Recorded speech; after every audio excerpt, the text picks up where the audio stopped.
The Resources Scrutiny Committee of Sussex Police Authority convened on the 1st of December 2011.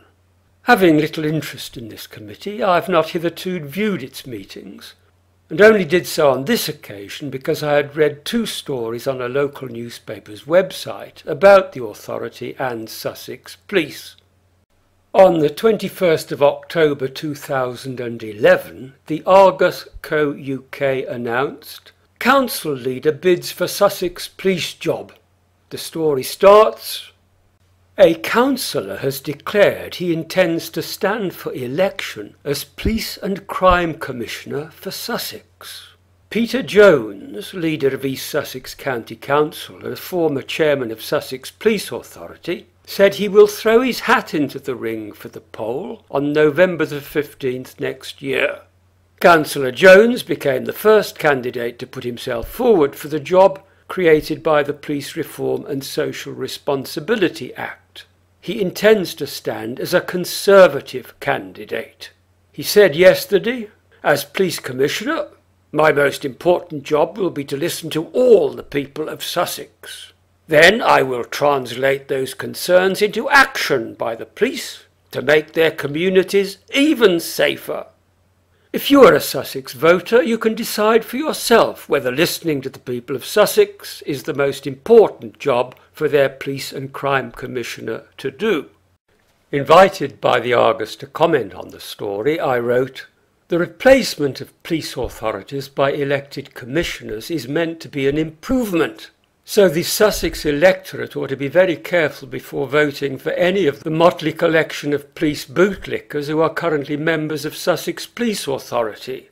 Sussex voters can sample their self-congratulatory proceedings through webcasts and see how the present authority is little more than a support group, with its members sometimes embarrassingly effusive in their praise of the police.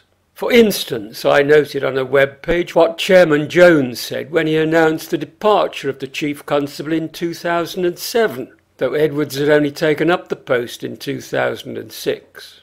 "Joe Edwards is to retire as Chief Constable of Sussex at the end of September, after 1.5 years as our Chief Constable.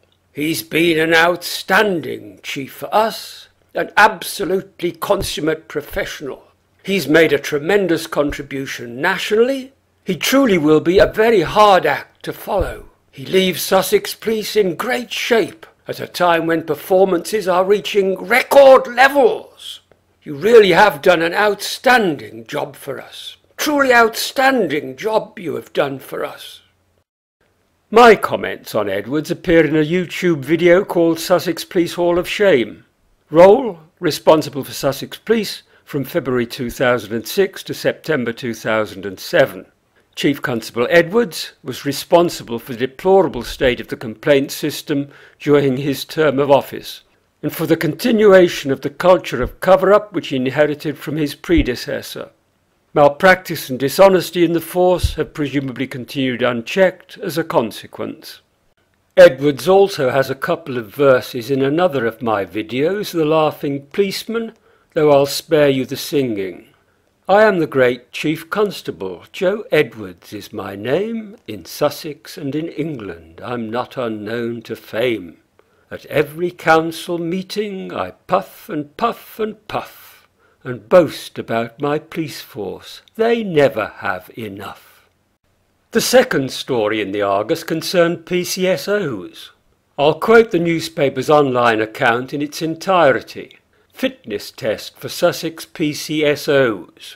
Sussex Police have introduced a fitness test for police community support officers because they are spending so much time off sick. Days lost to illness among PCSOs are outstripping the rate of sickness among officers and other staff, with the majority of time off lasting more than 28 days. Senior officers believe many PCSOs lack commitment and some were unfit to work when they were recruited. The problem has been highlighted in papers going before a committee of Sussex Police Authority on Thursday. Police community support officers are staff rather than fully fledged officers and do not have the power of arrest. So far this year, the 350 Sussex PCSOs have taken on average 11.54 days off each, compared with 7.03 days for officers.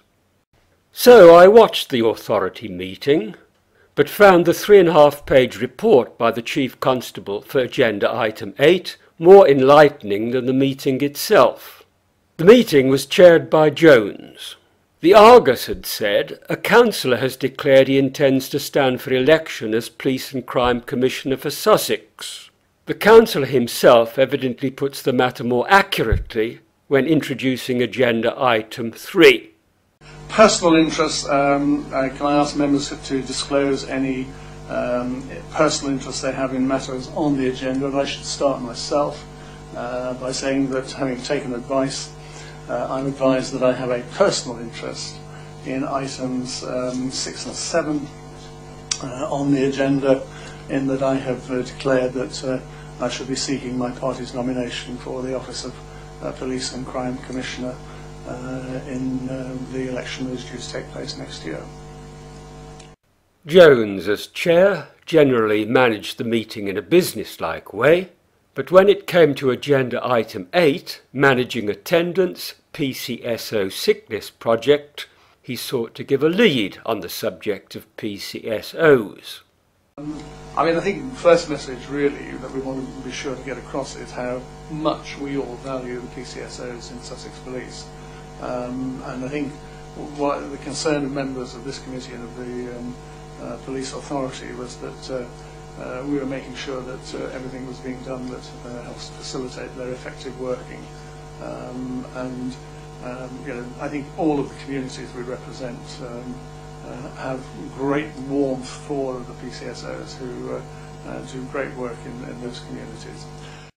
I think the first message really that we want to be sure to get across is how much we all value the PCSOs in Sussex Police. Who are we all?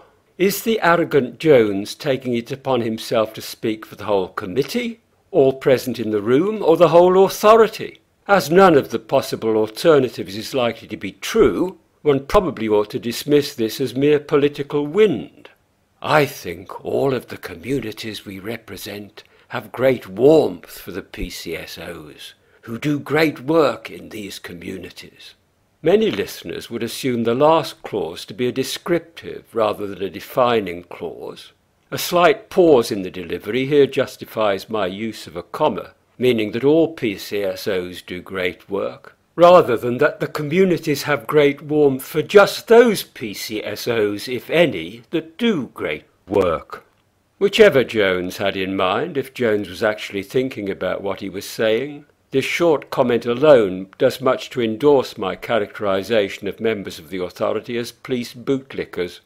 I'm a resident of Sussex and leave other residents to decide for themselves whether they deplore the arrogance and presumption of Jones in claiming to speak for them. I feel no warmth whatever for PCSOs. My only experience of them derives from reading on the Sussex Police website about local policing in my area, and discovering half a dozen subliterate records which seemed to confirm what I had read on a Home Office website, that PCSOs need no formal educational qualifications whatever to work for the police. I recorded what I found in a video called Local Policing in Pevensey. Finally, Jones's declaration of interest raised for me questions about exactly how the election of a commissioner is to be arranged. I have declared that I shall be seeking my party's nomination for the office of Police and Crime Commissioner. Jones, who seems to have been out of full-time employment for many years, is seeking to take on what should be a very demanding full-time post, and who exactly decides whether he is to become an actual candidate is not clear. We are told that his party will decide. Is his party Conservative head office, or a group of locals who sanctioned his post on East Sussex County Council, and hence also on this not very good police authority? Last year, Her Majesty's Inspectorate of Constabulary produced a report on Sussex Police Authority, the subject of my YouTube video called Report on Sussex Police Authority, and summarised its findings as follows. Sussex Police Authority was graded as 2 in all respects, which is next to bottom as the top score is 4. We need better individuals in control. Sussex is a predominantly Conservative area. How many candidates will be able to benefit from people voting for a party label rather than an individual? Will we have one Conservative candidate or many? Will we have independent Conservatives, or is Conservative a brand name with electoral advantages safeguarded by the courts? I may feel obliged to monitor the performance of Sussex Police and of anyone supposedly in authority over them locally for years to come.